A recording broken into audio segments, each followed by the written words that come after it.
Taiwan may be facing electricity shortages as soon as the summer of next year if Taipower can find a way to keep the first and second nuclear power plants online through 2017.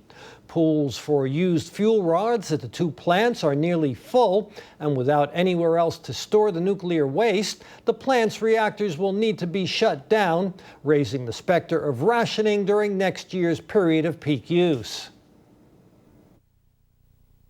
Tomorrow will mark the start of major decommissioning work on the second nuclear power plant's #1 reactor, whose spent fuel rod pool is at full capacity. Meanwhile, the pool for spent fuel at the first nuclear power plant's #1 reactor is expected to fill up by June 2017, right during the peak summer period for electricity use. It's raised concerns of an electricity shortage when that reactor is forced offline with nowhere to store its used fuel rods.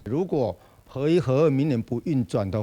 the first and second nuclear power plants both go offline next year, our electricity supply situation will be tight. Even if the new generators can be brought online according to schedule, reserve capacity will still account for more than 6% of electricity supply. If the third nuclear power plant becomes the only nuclear power plant left in operation, the country could face a power generation shortfall of 3,230 megawatts and a 5% drop in reserve capacity.